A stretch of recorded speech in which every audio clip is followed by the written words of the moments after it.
मुसव्वरी हालात वाक़यात की आगाज़ होती है। मीरपुर ख़ास के निजी स्कूल की आर्ट गैलरी में शायकीन के लिए होनहार मुसव्विर की जानिब से बनाए गए फ़नपारों की नुमाइश का एहतमाम किया गया, जिसमें नौजवान मुसव्विर ने अपने फ़नपारों और आर्ट से मुल्की और माशरती मसाइल को उजागर किया। देखिए हमज़ा खालिद की ये रिपोर्ट। पाकिस्तान की आर्ट और फ़न मुसव्वरी की तारीख़ अपनी मिसाल आप है। सिंध के चौथे बड़े शहर मीरपुर ख़ास का नौजवान मोहम्मद रिजवान फ़न मुसव्वरी के ज़रिए आवाम तक अपना पैगाम पहुँचा रहा है, लेकिन वसाइल की कमी के सबब ये होनहार नौजवान हुकूमत सिंध के ताउन का मुंतज़िर है। फ़न मुसव्वरी ना सिर्फ सकाफ़ती, समाजी और मजहबी हालात की अक्कासी करती है, बल्कि इससे मुआशी उतार चढ़ाव का भी बखूबी अंदाज़ा लगाया जा सकता है।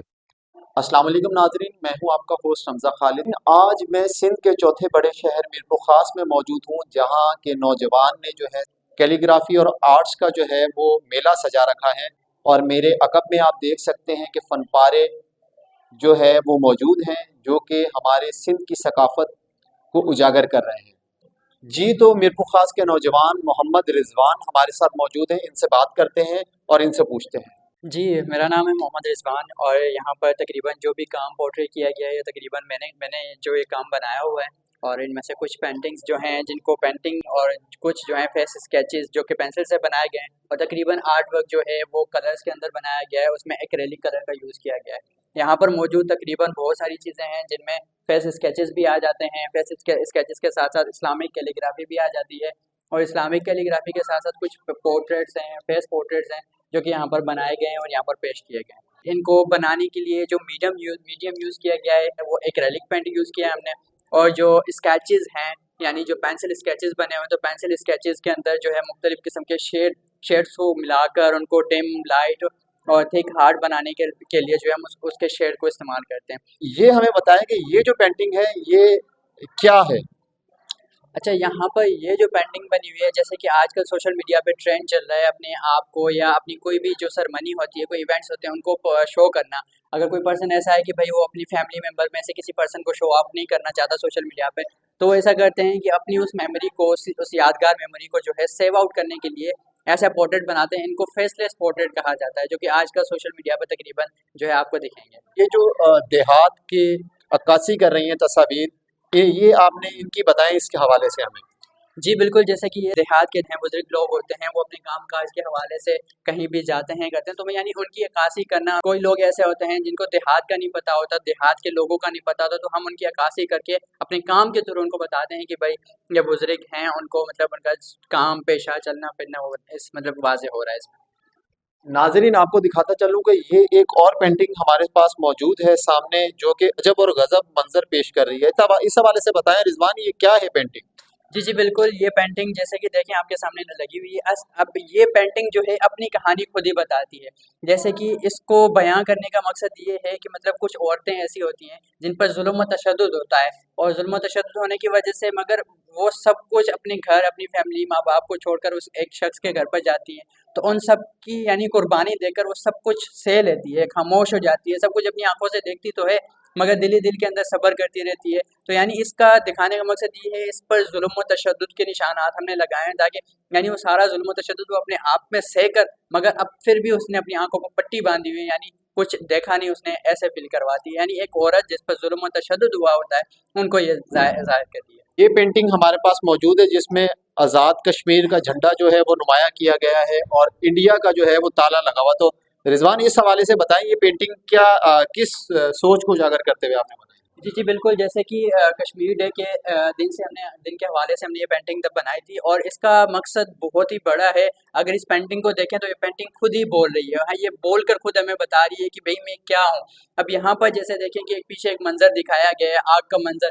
आग यानी तबाही का मंज़र दिखाया गया है और इसके ऊपर यहाँ पर ये जो गिद्ध पंछी जो बैठा हुआ है, गिद्ध पंछी को मैंने कोशिश करके जो है इंडिया की पुलिस जो है उसकी वर्दी पहनाकर मैंने ये साबित किया है कि इंडिया की पुलिस के जो लोग हैं, पुलिस पर्सन्स हैं वो यानी कश्मीर के लोगों पर जो है गिद्ध की तरह यानी गिद्ध जो गोश्तखोर जानवर होता है यानी कश्मीरियों का गोश्त खा रहे हैं, उन पर जुल्म व तशद्दुद कर रहे हैं और जो है कश्मीर पर इंडिया का ताला लगा हुआ है मतलब कि इंडिया का कब्जा उस पर हुआ पड़ा है।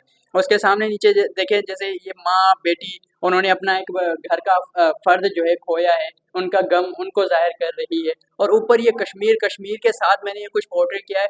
अब ये मैंने इस तरीके से बनाया जैसे कश्मीर चिल्ला रहा हो और बोल रहा हो कि भाई मैं जो हूँ एक आग के अंदर हूँ, मैं तकलीफ़ के अंदर हूँ, मेरी मदद करें, मगर उनकी मदद के लिए कोई नहीं जा रहा। ये भी एक और पेंटिंग है जो पाकिस्तान और आज़ाद कश्मीर दोस्ती को जन जो है नुमाया कर रही है। क्या पैगाम इस पेंटिंग के थ्रू आप क्या देना चाहते हैं? ये पेंटिंग जैसे है ये भी है मतलब कि हम अपने दिल के अंदर जो है वो जज्बा तो रखते हैं कश्मीरियों के लिए, मगर उनकी मदद के लिए हम जो है नहीं जा पा रहे, उनकी मदद के लिए कुछ भी नहीं कर रहे। हम अपने दिलों के अंदर जो है उनके लिए मोहब्बत तो रखे बैठे हैं, मगर हम खुद से जो है उनके लिए कुछ भी नहीं कर पा रहे क्योंकि हमारे बस में कुछ भी नहीं है। हम बेबस हो गए, यानी हम पाकिस्तानी होकर बेबस हो गए कि कश्मीरियों की मदद कर सके। ये पेंटिंग जो है एक बेबस होने का, यानी ये जैसे यहाँ पर कैद बनी हुई है, कैद के अंदर एक अफराद है, इसी तरीके से यूँ समझें कि हम उन कैद के अंदर आ गए हैं, इतने बेबस हो गए हैं कि हम कुछ चाह कर भी कुछ नहीं कर पा रहे। हुकूमत सिंध से यही अपील करता हूँ जैसे कि ये भी एक किस्म का फ़नकारा है, ये भी एक किस्म का फ़न है जो कि तकरीबन लोगों के अंदर पाया तो जाता है, मगर उनको उजागर करना नहीं आता। क्योंकि कुछ लोग ऐसे होते हैं जब जब हम किसी को कहते हैं कि आओ ये चीज़ को सीखो, मगर पहले ही सवाल वो यही करते हैं कि भाई ये सीखने का क्या फ़ायदा है हमें?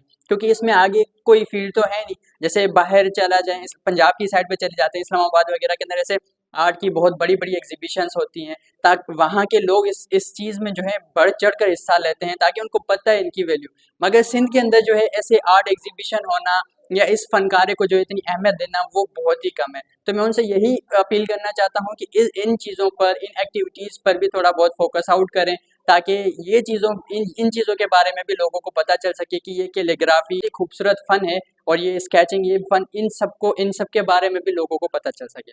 जी नाजरीन, हमारे साथ मीरपुर खास का नौजवान मुसव्विर मोहम्मद रिजवान मौजूद था, जो कि इस वक्त हुकूमत सिंध की मदद और तवज्जो का मुंतज़िर है। हमारे साथ निजी स्कूल के प्रिंसिपल अख्तर लगारी साहब हैं, उनसे भी हम बात करते हैं। तो जी अख्तर साहब, आप ये बताएं कि इस तरह के नौजवान जो हैं वो मुल्क व कौम का सरमाया होते हैं, और इस हवाले से आप क्या पैगाम देते हैं? ये छोटा सा इवेंट जो है हमने मुनक्किद किया है सिर्फ ये ऐसे यंग जो नौजवान है उनको सराहने के लिए, ताकि वो आगे आएँ, उनका काम हाईलाइट हो। ये आर्ट और साइंस के कुछ प्रोजेक्ट्स हैं और कल्चर के हवाले से हमने कोशिश की है कि हमारे बच्चों का या नौजवान जो जनरेशन है उसका काम उजागर हो और इस पे लोगों की तवज्जो आए, और हम मिल के जो है इस काम को नेक्स्ट टाइम और अच्छे तरीके से करें। इसमें जो वसाइल वाले लोग हैं या गवर्नमेंट है, अगर वो हमें कोऑपरेशन करे तो हम इसको मज़ीद, मीरपुर खास में ऐसा काम मौजूद है और हम बेहतर तरीके से कर सकते हैं।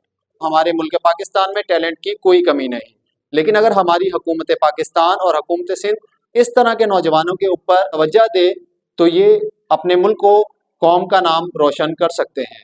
कैमरामैन अली रज़ा के साथ हमजा खालिद, मीरपुर खास।